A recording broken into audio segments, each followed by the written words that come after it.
Good morning, everyone, and welcome to Manitoba Agriculture Crop Talk webinar. If you have any questions today, please type them into the Q&A icon located at the bottom toolbar, and we'll answer them at the end of each presentation. This webinar is being recorded, and you will receive a link to the recording. Thank you. Thanks, Lori. I'd like to welcome everybody to the October 11th edition of Crop Talk. Seems like once you get into the middle of the month, it just starts to go by a lot faster, and so we're definitely getting into that time of year where producers are getting most of the harvest complete. We still had some rain this past week that took everybody out of the field. I think it was a pretty general rain, so I think harvest had come to pretty much a standstill province-wide, but yesterday I was out and I did see a few combines starting up. Got talking to a few of the producers, and some of the canola was getting into that standing canola 11, 12, swath canola in that 14 range. So it was getting closer. So I can see every day now for the next little while, we might see a few more combines in the field. But you also see a lot of fall work being done and a lot of producers working on the land and trying to get things done for getting ready for next spring. So I thought it'd be a good time to get Marla Rickman on to talk a little bit about some of the salinity issues we've seen this year. It seemed like there was talking to producers an increase, or looked like an increase in salinity. So I thought it'd be a good opportunity to get Marla on, talk about that and what we can do to maybe improve these soils. You see a lot of different things happening in the landscape, and I think we'll maybe get some questions regarding that as we go through the presentation or we get to the end of the presentation. And then if we have some time, we'll maybe talk a little bit about time to start fertilizing. So I guess with that, I'm going to turn it over to Marla, and we're going to get talking a little bit about salinity. So Marla, if you could take it away.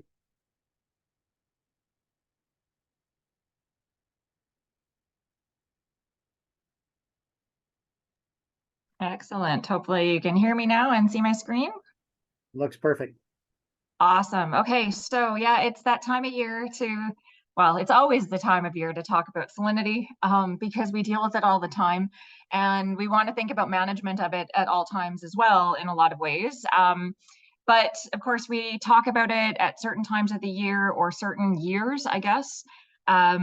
More so than others. And right now, following some of the dry cycles, after we had some wet, we start seeing that salinity pop up and get a little worse. And so it's always a good time to talk about it. I often joke that all the things that I get to talk about in soil management, whether it's salinity, compaction, that sort of thing, are the types of things that nobody wants to listen to me talk about because none of them are easy to deal with. And yet I end up talking about it anyway. So I have thick skin. You can throw tomatoes at me. Well, maybe not through the screen, but you can say whatever you need if you're frustrated by it and frustrated by the message, because the message always ends up being we need to do things differently than we're doing. And in some cases, like when we deal with salinity, there's not a whole lot we can always do about it. So that is the general message to start. And from here, we just want to think back again to how it happens and why it happens in the first place. So salinity is heavily dependent on things like wet and dry cycles. We end up having fluctuations in the water table, and those fluctuations in the water table are going to be the things that cause that salinity to kind of rise and fall, essentially, just like the water table will rise and fall. That's going to influence things. So if we're in a dry period, and we've been in a period of dry for a while, I shouldn't say we have been now, but once we have been in a period of dry for a while, if we end up having that water table kind of fall away down into this lower area, there's that capillary rise, or the water movement up through the very small pores in the soil that will end up rising up. And the height of that capillary rise is going to dictate how far upwards the salts can actually go to get into that root zone. So if you have a capillary rise from a low water table that can't get up into the root zone, you're not necessarily going to have salts accumulating or moving upwards from that water table. But there's also the impact of how much precipitation you get during that period too. So if you have previous salt that's up in the soil surface, it's not going to wash down if you don't have heavy amounts of precipitation. As we move into wetter periods, now we have more precipitation, you have more of that leaching and downward flow of that salt down deeper into the soil profile. That will actually have, as we move into those wetter periods with heavy precipitation, we actually see the salinity at the surface go down. And it's because it's being washed down deeper in the profile. Because again, those salts are moving with water. They're salts, they're dissolved, they move with water. But of course, that water table has now come closer to the surface. So now we start going into a dry period following the wet years. And now that high water table and that capillary rise, when you have, less moisture washing salts down, now more of that moisture is coming up through that capillary rise. It's bringing the salts up into the root zone. And then we go through another period again of the salinity decreasing as we maybe see that water table fall away, and eventually some of that excess moisture wash some of those salts down. So this is the idea of those wet dry cycles. They are going to fluctuate. Salinity will often kind of rise and fall following the wet and dry periods. It just kind of lags behind. And so salinity is something that is not new. It is never new. It is something that is going to fluctuate. I remember when I started working in this position in 2010, and I got a lot of calls at that point in time asking me about this new salinity problem in the Red River Valley. And there was absolutely nothing new about the salinity problem. Our Red River Valley soils are mildly saline. A lot of them, there's a lot of variability in them, but they tend to have a very low level of background salts. And it's such a low level that it wasn't really affecting a lot of our crops. But as soon as we started bringing salt intolerant or salt sensitive crops into the rotation, things like beans, soybeans, corn, that sort of thing, we started to see problems that we'd never seen before. So when I would get these calls about new salinity problems, I would say they're not new, but what has changed is your crop rotation. And as we start bringing in, again, more salt sensitive crops, we start to see that impact. And we know that things like soybeans and corn are highly salt sensitive. And this is the part of the message nobody wants to hear, but there are some fields just that aren't suitable for things like soybeans and corn if they deal with higher levels of background salinity. This field in particular, I believe this photo was around Dugald, taken around in a field around Dugald. Curtis Cavers, who had been in the position prior to me, had gone out with Peter Halischuk, former soil surveyor, and they were taking a look at what was going on in this particular field because the farmer said, I've got this problem, the crop isn't growing very well. And what they discovered was that there is, a salinity problem that was causing this patchy yellowing and browning off of the crop. And when they talked to the farmer about it, that's when he said, oh, wait, that's right. I used to have this problem. And so I seeded the field down to forage. But then when commodity prices were looking good, then he, tilled it up and started planting crops again and thought, well, wait a minute, the salinity's gone away. And the problem is that under the forage, it was properly being managed. And it's not that the salinity went away, it's that the salinity was being managed appropriately. So as soon as that long water using, heavy water using, more salt tolerant crop was taken off and salt sensitive crops were being planted, the problem just came back. So it's always another big message when it comes to salinity is that we can manage it, but we can't quite fix it. So we have to choose our management strategies carefully. And when we see that they're working, it means that, moving back to an old strategy, like in this case, planting annual crops is not necessarily going to be the best decision. The big thing that we see as an indication of salinity, especially it's easy to see in a crop like corn too, is drought impact. So when we see on corn, those leaves kind of fold in and that look of a droughty crop, a water limited crop. But if you go and you feel in the soil and there's adequate moisture, that is telling you that it's probably a salinity problem. What's happening is that the water can't actually move into the plant because we have a higher concentration of salts or solutes and ions outside of the plant root. So the water wants to stay outside of the plant root and it doesn't want to move into the plant root. And so the plant dies due to drought or shows drought conditions. even though if you feel in the soil, there's moisture there. And that is kind of a first indication.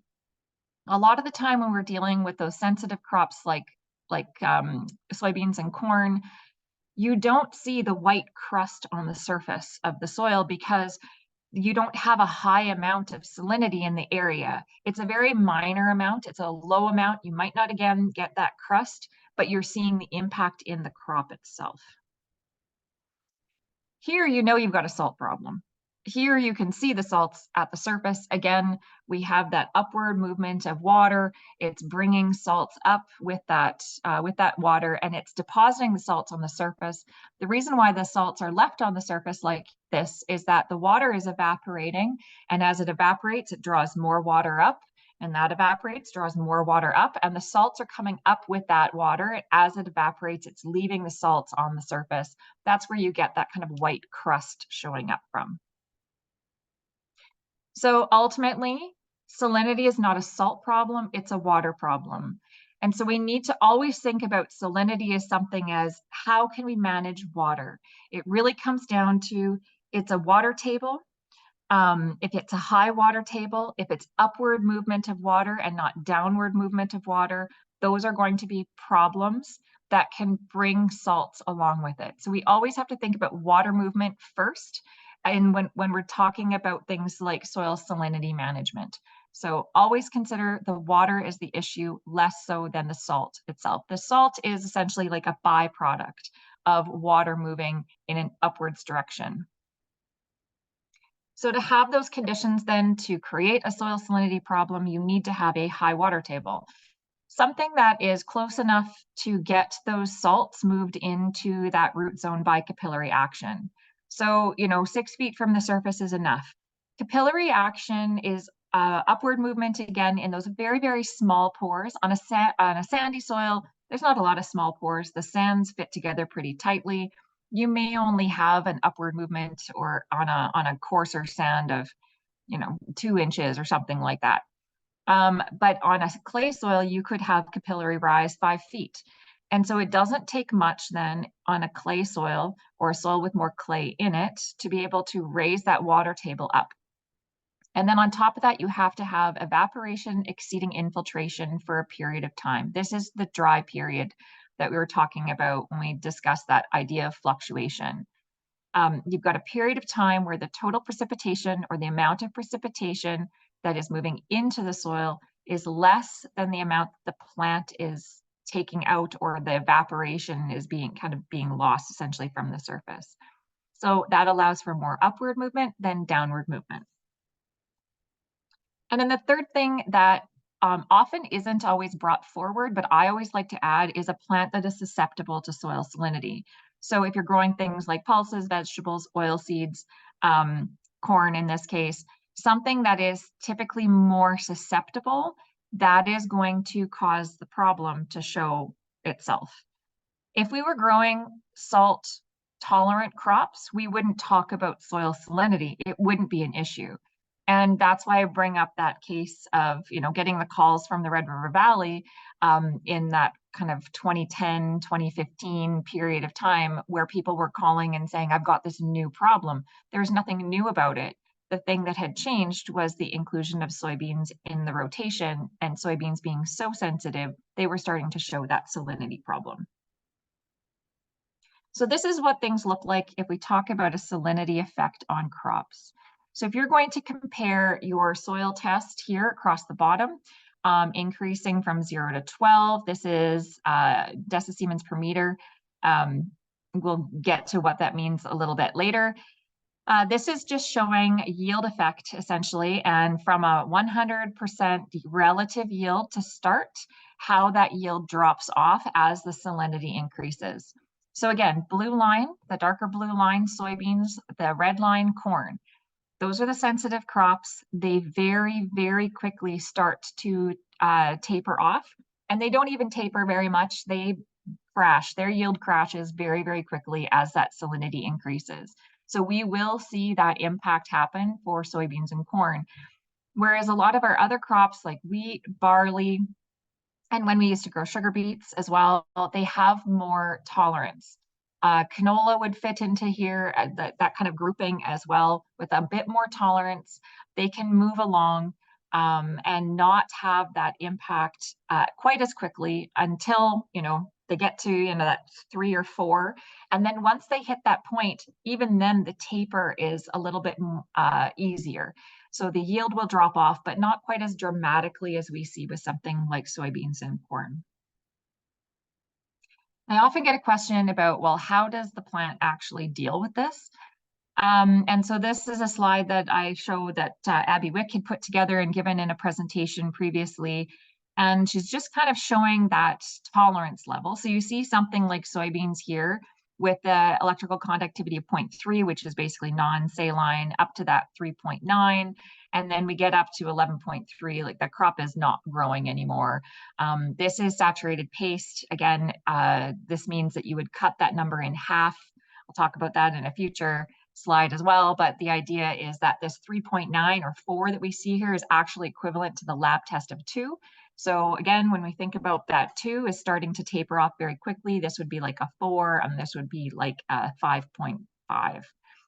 So it doesn't take much for soybeans to be affected, whereas looking at a crop like barley has a much more gradual loss. It's not completely gone, essentially, at that EC of 5.5, 5.6, somewhere around there. But again, barley, sensitive crop.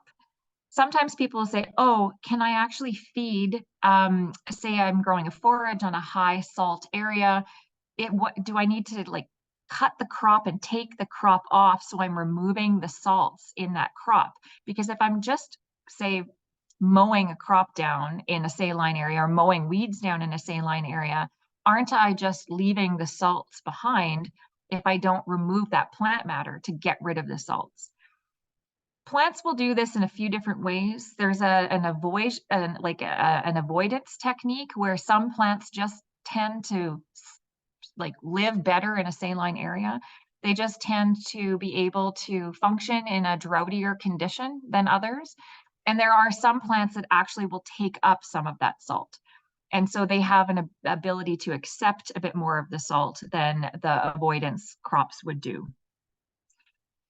However, the amount of salt that's actually in the soil and the amount that's being taken up by the plant is so different. The plant is not taking up that much. So I don't worry too much about this idea of, do I need to remove the crop residue in order to get rid of the salts? Because ultimately the amount of salt in those very saline areas that's coming up from a saline groundwater, you're not making that big of a difference. But I think it is important to note that there are different methods of how the plant is actually avoiding or tolerating salt.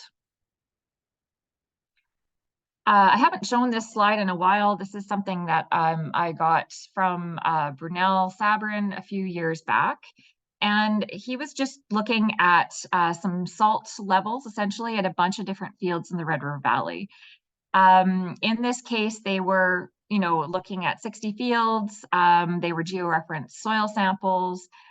They had gone back to, there is kind of a lot of variability, obviously, in these numbers, but I think it is important just to be able to see some general trends. And the reason I show this is because of two things. One, you can see a trend here for shifting and fluctuation of the salts over time. And there's a lot of difference from year to year. If you look at, dropping by 10%, dropping by 2%, increasing the next year by 33%. Again, these are very small numbers, and there's some, like, a lot of variability built into this, but I think it's important just to see that trend. Same thing here in the deeper depth. The deeper depth is mimicking the same idea of having some, drops and then increases. I also want to show this because we have a difference in the soluble salt levels in the surface and deeper down. It's really important to always be monitoring, in my opinion, salts in the 6 to 24 inch depth as well as the 0 to 6, because that is where they're coming from. They're moving up from down below. And so you can sometimes see numbers start to creep up below as they're moving into that topsoil area. So just something to keep in mind. In terms of the methods, again, of how salinity will be influenced and increased, we see a lot of different variability. In the Red River Valley, again, we don't have a lot of high amounts of landscape to deal with. A lot of those soils are just kind of naturally minorly saline, just because of having, say, that high water table and increase and the movement up you get in those clays of water being able to move and wick higher in those fine and heavy clays. When you're dealing with the West and we see more of that bathtub ring, or the image that I had shown previously that had the wetland and you see that wet or that white area next to it, that is happening again because of water table issues. And this is the general concept of what's happening to cause that bathtub ring salinity. So you have a wet area, a slough, and you have a water table that's actually increasing again because of the water sitting in that area. It kind of drops away as you move upwards in that landscape. And you end up with a ring of salinity that comes up because the wicking action or the upward movement of the capillary rise is sucking and drawing that water and salt up, and you get that ring of salt that's showing up around the slough. This is the same mechanism that happens with roadside salinity. So if you imagine cutting half of this off and only looking at half of this slide, if this slough is now a ditch that is holding water at periods of time, they're designed to, move water off, but not maybe as quickly off and flow out as we would like them to. When you have water held in this type of region, then this is going to increase the water table. The water table drops away as you get towards the field edge, but there's this rise of bringing up of saline material or saline water that drops that salt or deposits that salt in from the field edge. It's never right at the edge of the field. The water is usually being drawn out and then up, and then you get this saline patch into the field. So it's not got anything to do with the application of salts for roads, for ice control in the winter, anything like that. It is really just, again, a modification of how water is moving through the soil based on the presence of the ditch. So you've got a salt problem. You can see the salt problem in some case. You can either see salts on the surface and nothing is growing. You can see areas where a sensitive crop is impacted and it's showing some sign of drought conditions, even though there's moisture in the soil. You want to know how bad it is. And is it important to know how bad it is? Yes and no. I say yes in that we recognize, or I shouldn't say no necessarily, but to say that it fluctuates from year to year is important. So if you take a measure now, this year, this fall with your soil test, that number means something right now, this fall, at this point in time. That number will not be the same next fall. It might not even be the exact same in spring. So yes, it's important to sample, but it's also important to understand that this is a number that will fluctuate and vary over time. And so we don't want to use that number as the hard and fast rule of this is the electrical conductivity of my soil. So we need to understand that severity, especially if we're trying to do some sort of management and trying to figure out how best to manage. So when we diagnose, we do something called electrical conductivity. Essentially, that is a measure of soluble salts within the soil. It is just how much conductivity there is essentially of the soil. So as you have more salts, the salts conduct more electricity. So the electrical conductivity of the soil extract will increase. It's important to note that electrical conductivity will change with salt content. It will change with clay content because more clay has more charge, therefore there's more electrical conductivity. It will also change with water content of the soil. So if you are using some kind of meter to test for electrical conductivity, you need to know why that number is changing. It could be because of the salts, it could be because of change in clay content across the soil, and it could be, you've got dry and wet spots across the field as well. When it comes to electrical conductivity, we will express that in decisiemens per meter, millisiemens per centimeter, or millimos per centimeter. All of them are equal. Doesn't matter what the unit is, the number will stay the same. So keep that in mind. If you use, say, AgVise as a soil test, they use millimos per centimeter. A lot of the Canadian labs will use Siemens, so it'll be decisiemens per meter or millisiemens per centimeter. The actual unit itself does not matter. What matters is the number. Again, we're going to soil sample from 0 to 6 and 6 to 24-inch depths because we want to be able to monitor and see what is happening over time and over depth of soil because, again, a lot of that salt is coming up from below. We can also map using an EM38 or Veris or other sort of electrical conductivity devices, essentially, that are trying to monitor or map what is happening with changes of electrical conductivity. It is really critical to remember that calibration is necessary. So we have to soil sample when we do this type of mapping. And the reason for that is, again, because the electrical conductivity can change because of salts, it can change because of water content, it can change because of clay content. And the soil type is varying across the field. In some cases, you will have changes in clay content across a field. In many cases, it may just be more of the salt that's changing that you'll see the difference. And even at times of frost, so when the soil is freezing, and when you go through these kind of periods of frost, that can throw the numbers off. If you have, areas where the soil is frozen, and areas where maybe it's not. Also in a maybe not a bone dry fall, but in a fall where you haven't had rain for a while, you can see that change in low-lying areas having more natural moisture in them because they're low-lying, and then the higher areas being very dry because there hasn't been any rain. That can change the numbers as well. So if you are doing this type of monitoring in the fall and it's been dry, waiting until you've had a little bit of moisture, waiting until we've had a bit of rain can actually be helpful to even out some of the variability that's caused by the water content in the soil. Now, here's the most important thing. It's the thing that I always go over when I talk about salinity. It's probably the most confusing part of the whole thing. I said that the unit itself does not matter, whether it's decisiemens per meter, millisiemens per centimeter, millimoles per centimeter, does not matter what the unit is. The analysis procedure in the lab does matter. Now, if you are doing research or you are a soil surveyor, you are going to use something called the saturated paste method. And what happens with the saturated paste method is that a lab will take an amount of soil and they will add an amount of water that gets it to a paste consistency. And so the amount of water that they're adding may vary based on the clay content, essentially, to get, how much water the soil can essentially soak up to get to that paste consistency that they're looking for. They will take that paste, saturated paste, and they will put it in a filter on a vacuum. They will suck off the water, draw off the water, and then they will place the electrical conductivity, testing probe essentially into that water that has been drawn off. And they will test the electrical conductivity of that water.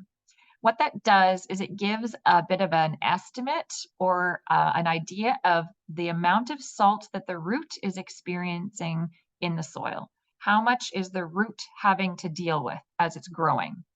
So it's an estimate or a test for, what is happening exactly in that rhizosphere or the root area that the plant is growing in.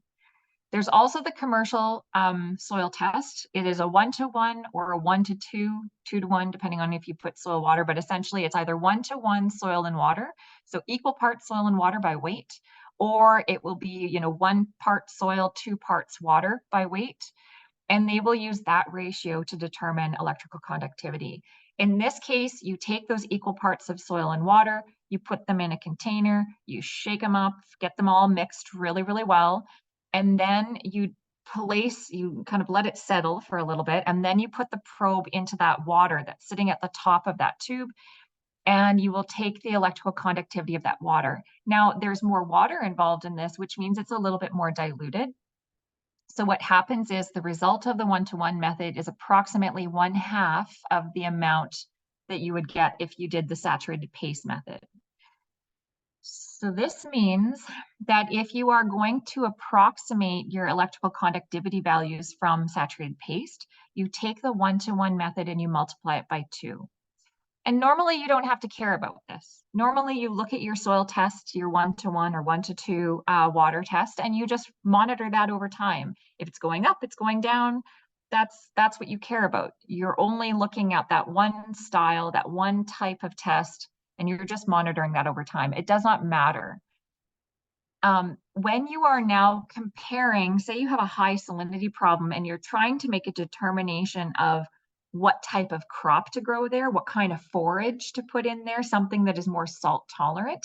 If you're looking at research numbers as an agronomist or as a farmer trying to figure out what that match number is going to be, what level of tolerance do I need? You need to take that one method and multiply it by 2 now in order to compare it to those approximate EC values from the saturated paste, or your approximate number to the saturated paste number. That is when it actually matters to be able to pay attention to how the salinity analysis is done in the lab. The reason why we don't get saturated paste method done for all of our analysis is that it takes time, it costs more. You're automatically going to be paying like at least a $20 premium in order to get saturated paste done, because it takes more counter space, it takes more time, they've got to set it all up. It's really fast and easy to do the 1-to-1 soil and water ratio. It's a cheap test to run, and it's really all you need to do in order to monitor over time whether it's going up or down. You just have to know what kind of test is being done. Again, it's only if you're trying to do some kind of comparison between the two that you need to recognize that the two of them are done very differently. So again, showing the salinity effect on crop slide, because I think it's important to again see where these numbers drop off, but also note that I had added, the previous time we saw this, I changed this, the number scale on the bottom, to show what the lab test would look like. So here, this, tolerance dropping off in around 1 on the electrical conductivity test, if it was a 1-to-1 commercial lab test. But if we were looking at that same line here and we were doing it saturated paste, it would be double. It would show 2. This is what the original slide looks like, because this is a research slide showing the salinity effect on crops. Therefore, we're looking at the hard number, the saturated paste number essentially associated with the salinity effect on that crop. We're looking at that more kind of in-depth, let's say, analysis, because we want to compare it to the crop tolerance. It's what the crop is experiencing in the soil that we're looking at. Again, doesn't mean that our 1-to-1 test is wrong in any way. It's fast, it's cheaper, it's easier to do. That's all good. We just have to recognize that there is a difference between the two. So do we have other methods to diagnose salinity? We talked about, testing, soil testing, essentially. I mentioned that there is the EM38. This is Steve Sager when he was working back with when PFRA still existed. Steve was giving a presentation talking about salinity monitoring and using an EM38. If you've used one of these before, you can leave it vertically on the soil like this, or you can kind of flip it on its side. It does an estimate essentially of the electrical conductivity in the top foot versus the bottom top 4 feet essentially of the soil. So it's looking at surface and deep soil salinity. And so that is one way. The number will change as there's a little reading box here, and these numbers will change as the conductivity of the soil changes. Again, the reason why the conductivity is changing could be clay content, could be moisture content, could be salt content. So again, when that number is changing, we need to take some averages at times or stop at different places, take a soil test in order to determine what the actual number means and why it's different from one farther over. So this is just electrical conductivity. It's just a number of conductivity. We need to compare it back to a soil test to then figure out what that fluctuation or change is caused by and how bad the salinity is at one point versus another. So calibration is really critical when we deal with these types of equipment. This is a Veris machine. Works great if you don't have stones, but essentially it's sending signals from one coulter to another, and they're also doing the same thing, looking at surface and deeper soil for conductivity. This gets dragged up and down the field. Same thing as the EM38. You put it on a little PVC skid and you can move it up and down the field in order to see those numbers change. It's important to note too with the EM38 is that metal conducts electricity differently as well. And so anytime that it is by metal, it will change the number, which is why we use things like PVC in order to place this thing and draw it across the field. if we were putting it somewhere near metal, that will throw off the numbers or change the numbers as well. So I used to use one of those to talk to students in a field, and my magic trick was to be able to walk past all the students and start telling them who was wearing steel-toed boots. And they never really understood how I could do that or why I could do that. And it's just because every time I walked past somebody who had steel toes on, the number would spike. And so I'd see the number go up and I'm like, oh, you've got steel toes, you've got steel toes, you've got steel toes. And essentially that is what's happening because it's very sensitive to that conductivity, and the metal will conduct.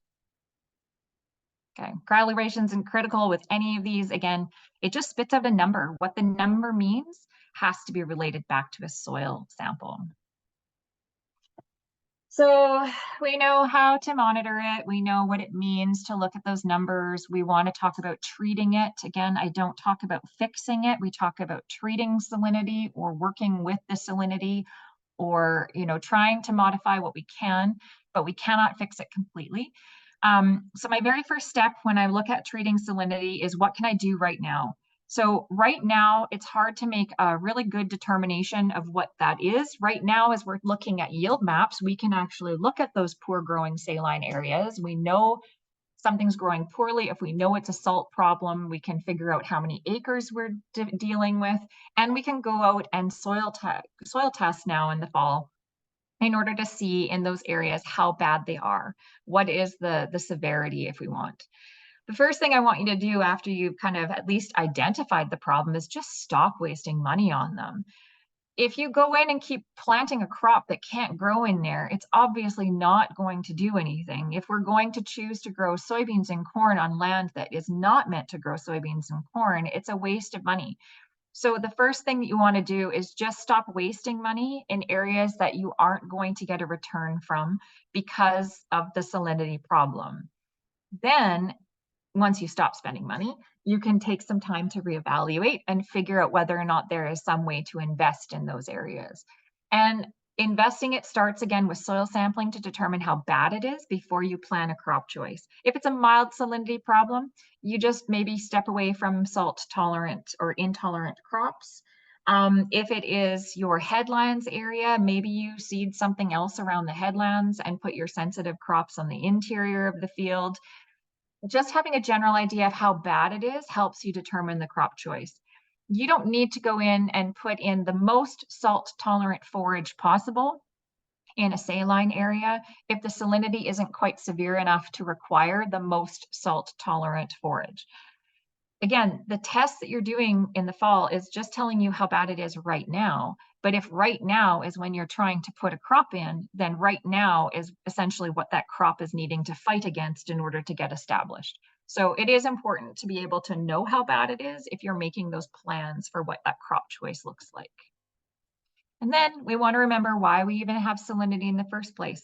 We have a high water table. Salts are bringing things to the surface. We want to lower the water table. Okay, so we do that through crop use or maybe tile drainage. Those are options to be able to try to lower the water table if a high water table is part of the problem. We have periods of time where evaporation exceeds infiltration. So we have more upward movement of water than downward movement of water. What do we do about that? We pray for rain. That doesn't necessarily solve the problem, but we can try to decrease evaporation by keeping the soil covered, reduce tillage.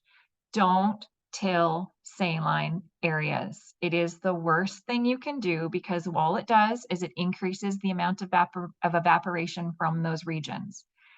So do not till them. That is just like the number one no-no when it comes to dealing with saline patches.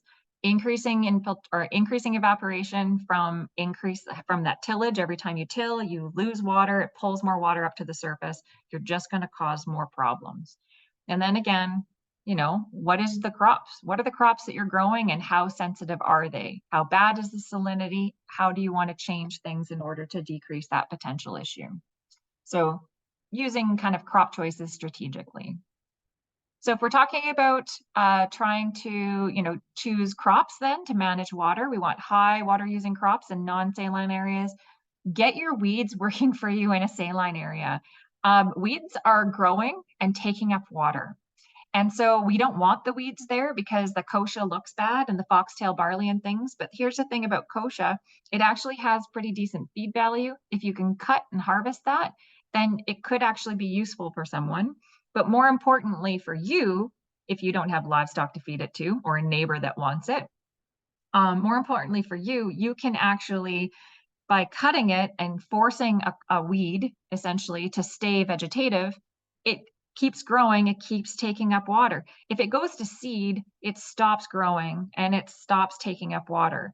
But if it's taking up water, it's helping to drop the water table. It's doing something important. It may help to increase the creep or how big that saline spot gets if you can kind of keep it small and manage the weeds there. So mowing your weeds can be a really great start, a starting point, a cheap starting point to be able to get out there, mow it before it goes to seed, keep it growing, and get that essentially working for you in those saline spots. This photo, this is a bad salinity problem, obviously. Now, the fact that one of the kochia plants is green in the middle of this is not something that I will talk about. That is not my problem. That is Kim's problem.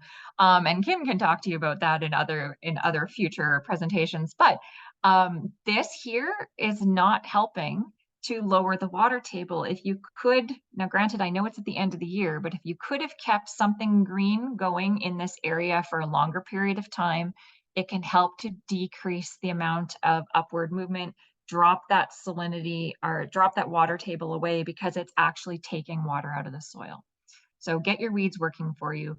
Plant a buffer crop around headlands, intercept water use around, intercept water around sloughs.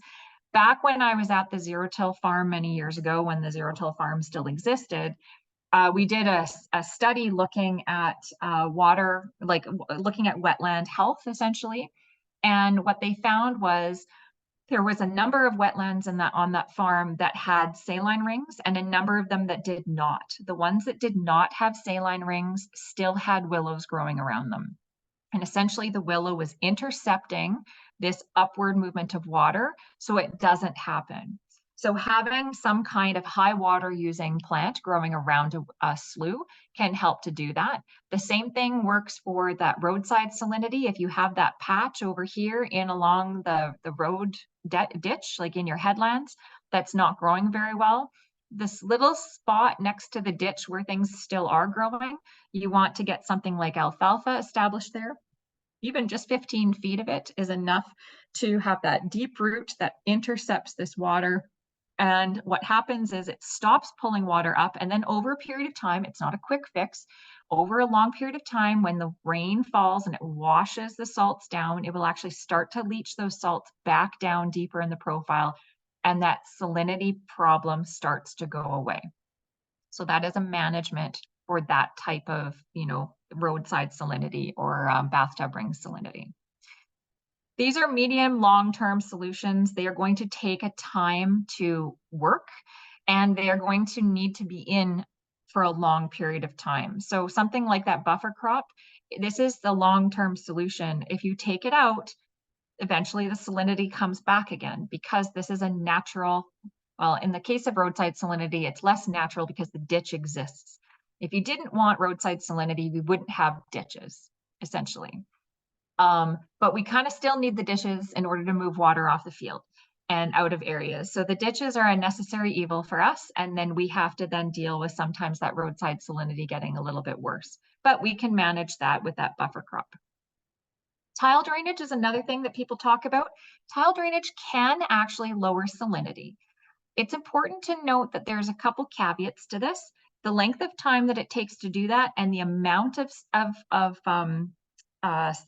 drop essentially in the tile might be, or a drop in the soil salinity above tile may be limited again by how much water flows through that soil in order to leach the salts out of the soil profile into the tile.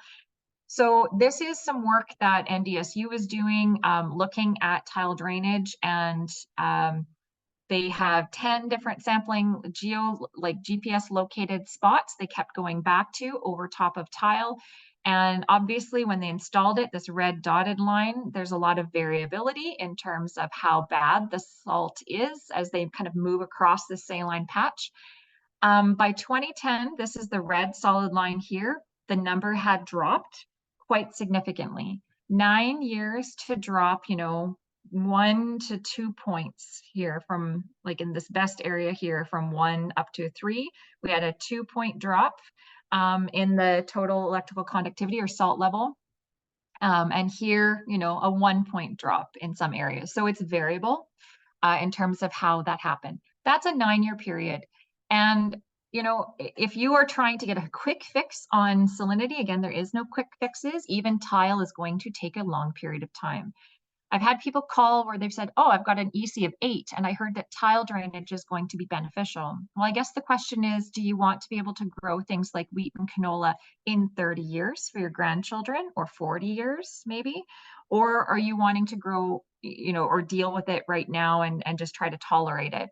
Is the installation cost of tile going to be worth it for something that could take 30 to 40 years in order to actually lower enough that you could grow a crop there? Probably not. But if you have more minimal levels of salt, maybe then this could work. But again, it really depends on whether or not we've got periods of excess rain to wash that salt out. If you don't have downward movement going down, more so than upward movement, you're not going to leach the salts out of this area down deep in that soil profile. Keep the soil covered. Do not, under any circumstance, till it. Decrease evaporation. You can put mulch and manure and straw and things on saline patches to decrease the upward movement. It is helpful. It's a short-term, less effective maybe solution. Might only be feasible on small areas. I do know people who have used things like mulched straw in order to kind of help protect some of the small seeds that they're trying to get when they put a saline tolerant forage in those areas, especially in some of the drier falls, to hold a little bit more moisture in those areas to try to get them going. So there's a few different strategies, but essentially what you want to do is decrease evaporation here. Said it again before, I'll say it many times. If you do nothing else, do nothing at all. Just don't till them. That's just the absolute worst thing, to draw more salts up to the surface. So you're not going to be helping anything if you continue to till in those saline areas.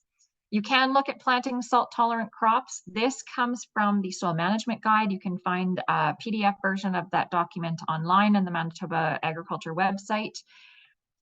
It's looking at some work from the 80s where they were looking at salt tolerance in Swift Current. They have a salt lab there where they look at a lot of plant like salt tolerant crops.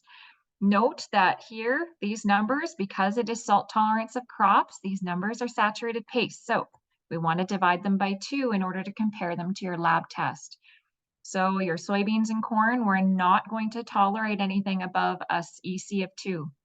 Whereas if you're dealing with, up to an EC of 4, your canola, wheat, rye, barley is a very salt tolerant one. They're going to do a lot better. If you're looking at things like forages in the really bad areas, then a lot of the wheat grasses and Russian wild rye are going to be more suited. I mentioned this earlier already, the idea of mechanisms, that exclusion or avoidance versus acceptance. Essentially, the ones that are really salt tolerant tend to be ones that accept more of the salt into them. So salt grass, it's kind of in the title, alkali grass, right? These types of grasses that grow in those areas are going to take up more of that salt. And so it doesn't necessarily mean we need to take off the plant in order to get rid of the salt that's accumulated in it. Because again, it's not that much compared to what the soil is actually, supplying. But it is a different way, and that's how they actually kind of function in those saline areas. We look at a lot of the forages. We have some that actually get into the very, very high, again, lab test that, above 8. AC Saltlander is one of those. It was developed at the Salt Lab in Swift Current, goes along with the wild rye and some of the wheat grasses. One of the benefits of Saltlander is that it has some more palatability, so it's great for feed quality and feeding. It does take a little bit to get established, so it is something to keep in mind. It might not look good for the first year or 2, and it starts to kind of take off in year 3. And it sometimes takes a while for these forages to get established. We have, alfalfa here. there are more salt tolerant, like Halo, right? Some of the alfalfa varieties that have more salt tolerances, but alfalfa doesn't tend to like salinity when it's getting established. So establishing it in a high saline period of time is sometimes harder to do. It's easier to establish the alfalfa when the salinity is a little lower in the kind of lower part of that saline cycle. And last reminder, be skeptical of quick fixes. Do not use any chemical, commercial soil conditioners, or anything like that that only work in the imagination. When we're dealing with salinity, we manage it. We don't fix it. We just manage it and learn to work with it. And remember, it's not a salt problem, it's a water problem. And so unless there is some chemical that is going to lower your water table, you aren't going to have some way to manage salinity with a quick fix. It really is just about water table management. And to quote Les Henry, when all else fails, if you can't deal with it, if you really can't handle it, you're tired of looking at the field that's white like this all the time, you sell it, but you sell it in wintertime when it's covered in snow and white and nobody knows that it's white in the summer as well. So that is what I have for you. Again, it is about prevention through planning. You're thinking about different ways to manage salinity, improve your drainage, using good crop choices, decreasing tillage. All of these types of things are really helpful. We don't get a chance to control the weather, but we do have opportunities to plan. And so if we're thinking about things like salinity, we want to look at long-term benefits, but we need to also recognize that patience is heavily required because nothing that we can do with regards to salinity is going to pay off really, really quickly. And that is it for me. If there's any questions, we will take them, and otherwise we can roll on to the panel. Okay, great presentation, Marla. And there has been some questions come in. What would be common crops to grow that would survive by avoidance, and the ones that will actually take up and remove the salts? Okay, so yeah, the ones that are generally going to take up and remove the salts will be those high salt tolerant forages like the wild rye and some of those wheat grasses. And then, I mean, if you're talking about dealing with annual crops, we don't really have annual crops necessarily that would be the uptake ones. They're more just the avoidance types. So you can always go back to that slide there, or look at the tolerance levels and the soil management guide. And then that forage one is also listed on our government website that has the list of, general salt tolerances. Again, remember that those tolerances are published showing the numbers based on the saturated paste. So we need to take our numbers from the one-to-one test and multiply them by 2 essentially in order to compare to those numbers. Okay, I think you might have answered this one a little bit, but when soil sampling, if I want to deal with saline areas, should they be done separately, or will every saline area be different? Yeah, I think that's a good question. So first of all, when soil sampling, obviously we stay out of saline patches for the composite, the rest of the field. And the reason for that is a lot of the salinity in our soils is actually sulfate based, which means that we can have, like 14,000 pounds of sulfur in the top 2 feet in a saline patch. And so we can really throw off the sulfur test if we accidentally test in a saline patch. When it comes to the saline areas, I guess it depends in some ways on how you want to manage them. There is going to be a lot of variability from one saline patch to another. So you could, in those low-lying areas where like in the extreme area, if you're going to manage them all the same, you could composite sample them. So go in and sample them and then mix them together to get a general idea. That won't give you a really specific map or idea of how that is fluctuating across the field. But if you're just trying to get a general idea of how bad it is, then it might be good enough essentially. But if you're looking at, say, managing one area, you would want that specific area. Again, that's just going to give you a snapshot in time, however, on how bad it is right now, because it's going to change over time. But one thing I think I want to reiterate too is if you are looking at managing these areas, when we see the salts really bad right now is the time to document that we know make note, we know the problems are there. might not be the best time to say get something established, because quite often it's dry. It's drier periods of time that we see that. It's harder to get a forage established. You might want to be thinking about getting things established if you're planting a forage or a different kind of crop in that area, to do that in the periods where we have a little bit of moisture and the salts might not look as bad, right? So we want to document it, but we might be changing and thinking about when we actually want to make those changes. Okay, another one. Is humic acid just a Band-Aid? Some rumblings in our area on their benefits. I know we have a water issue in my area, but want some information on this. Yes. I would say that things like the humic acids and stuff are more of a Band-Aid solution. Haven't seen a whole lot of documentation. So here's the thing about humic acid, the amount of, and with a lot of these, whether it's, calcium products, things like that, a lot of the products that we're applying, take note of what the application rate is that you're putting down in the soil versus what the soil already has. So humic acids, and I'm not saying that they aren't going to be beneficial. They just may have to be applied sometimes at a higher rate, and they may not have a long-term benefit. We just haven't got enough data, like research data, where they've actually, looked at things and done full statistical analysis to understand over, varying soil types and varying climate change, like climatic periods, say like wet years, dry years, to see if they actually are beneficial. But humic acid is also something that's in our organic matter. And so when we're applying a lot of these products, we're often applying such a minute amount compared to what already exists in the soil. It's hard to think that there's going to be a long-term benefit from them because it's just such a small amount that's being applied. Okay, and one last one. Seeing lots of tiles being put in low areas and then joining to a drain to the edge of the field. Is this beneficial? I thought tiles should be done across the whole field. So there is some work being done looking at landscape directed tile. So the idea of trying to lower the water table in some of those, or get water flowing out of some of those strategic areas, essentially where water might be sitting and not moving as quickly underground. And so that is something that there is a project going on in the Southwest that Dave Wetter is working on, actually trying to figure out what that change is over time.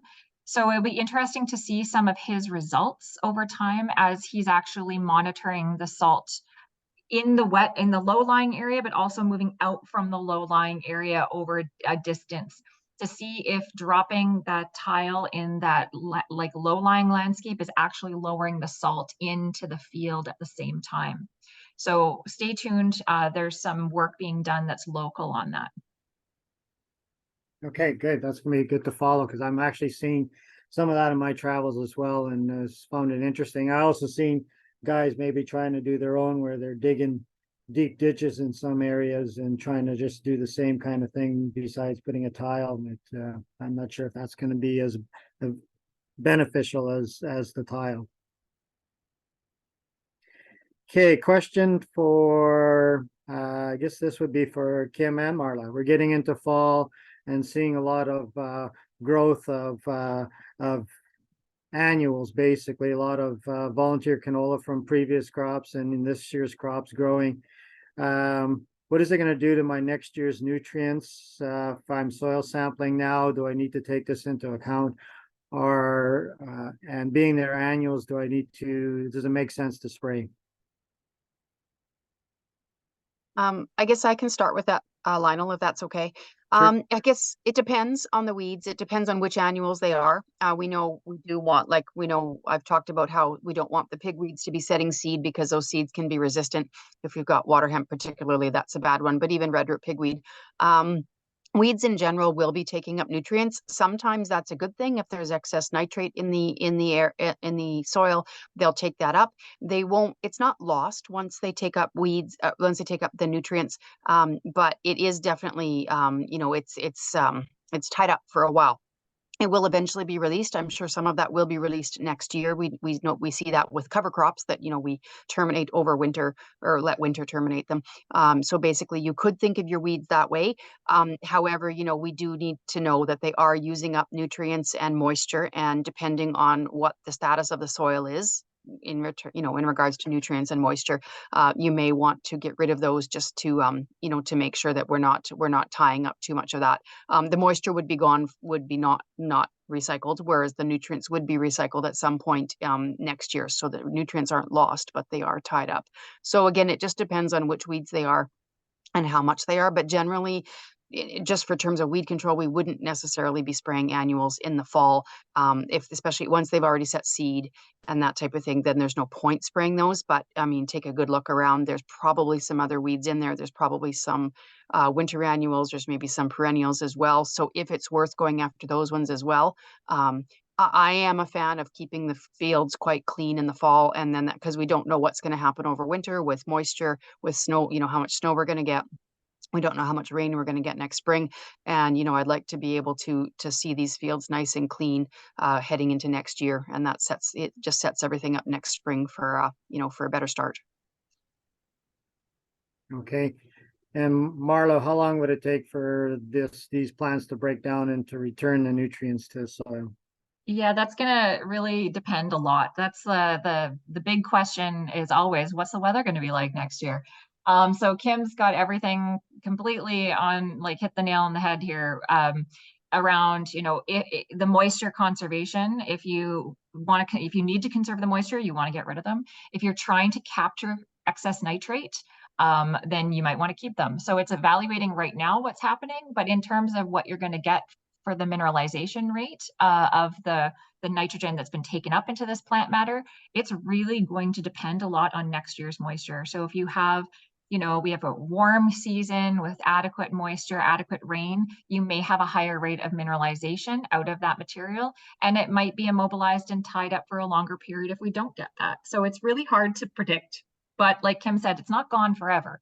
It's just a matter of, it's gone for a little while. We just don't know exactly how long it's going to be. Okay, great. Thanks, guys. John Gavloski, I got a couple calls about these guys showing up in places, and maybe what I'll let you do is maybe just explain what they are, proper names, and maybe if they do any damage and if they need to be controlled.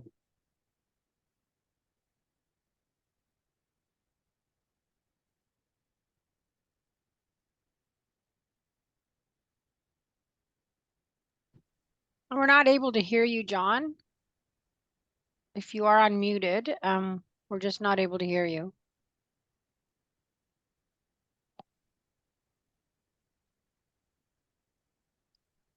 Well, that's unfortunate. John's going to join off my screen. Yeah. okay. Great. My apologies. I was unmuted, but I don't know why I wasn't going through. So anyway, the insects on the left, the two bugs on the left, those are called box elder bugs. I know some people call them maple bugs, but box elder bug is the proper common name. They do have an association with maple trees. Early in the year, they'll feed on seeds and things on the ground. Later in the season, they feed specifically on the seeds of maple trees. They're not a pest of maple trees. They're just feeding on the seeds. It's I wouldn't even call it damage. Their only, I guess, nuisance factor is that late in the summer, they are looking for places to overwinter. Sometimes they do end up in homes. If that does happen, the best thing to do is just to sweep them up or vacuum them up and put them outside. Don't try to squish them, just remove them. That's probably the easiest way to deal with them. They don't do any damage. They don't bite. They don't damage houseplants or anything. They do no damage in the house. It's just people don't like seeing them there. The insect on the lower right is a type of woolly bear that we call this one the banded woolly bear. They are the larva of a moth. The adult stage is we call it a tiger moth. They're certainly not a pest of anything. They feed on a number of different types of vegetation. They overwinter as a larva, and you will see the larval stage late in the summer and into fall and early in the spring. Hence the hairy coat on them that helps them stay warm and be active when it's still quite cool out. But as mentioned, they're not a pest of concern. You just see more of them around right now. Other things aren't as active. They are. And of course, on the upper right, that is your striped flea beetle. They are getting ready to get into their overwintering sites as well. So they'll be heading to places where they can burrow underneath some vegetation and overwinter for next year. Great, thanks, John. You're welcome. Okay, just a couple more slides to finish up for today. This slide basically just saying where we are at harvest right now, and you can see most of the cereal crops and field peas were pretty much completed. Still some canola in some of the areas, southwest, northwest, and eastern area still have a few acres to do yet. So I think I mentioned at the beginning that conditions are probably going to be favorable next day or so for guys to get back in the field. Soybeans, again, we're still seeing some soybeans out there, and I think one of the biggest issues we'll have with harvest of soybeans over the next little while is going to be the wet soils we're dealing with, and maybe a little bit more difficult to cut so close to the ground. But I think as we see the forecast, we're maybe in for a drier stretch here, and we can maybe get them off here in the next few days. So harvest basically last week was slow and just starting up in the last day or so. Our soil moisture, we definitely appreciated the rains we got. I know talking to most guys, it would have been nice if it held off a little bit, but it sure helped in getting our reserve up for next year. And I think a lot of producers were happy to see the rains. I don't think too many guys were complaining. But again, you know, it's sure nice to see the rains, and if anything, it's going to make for better conditions for putting on fertilizer this fall. Crop Connect conference, I mentioned this last time, save the date, February 14th and 15th. So that's coming up for your schedule. The crop residue burning program, we're probably going to see a little bit more of this happening now with guys out in the fields and looking at putting fertilizer on and maybe getting rid of some residue if they need to. So make sure you check the website if it's a burning day, and if you need a permit in your area. The hay listing site, if you got hay for sale, contact one of the 2-800 numbers, and people working those numbers will help you get your listing on. Or if you're looking for feed, just go right to the hay listing site and you can see what people have for sale.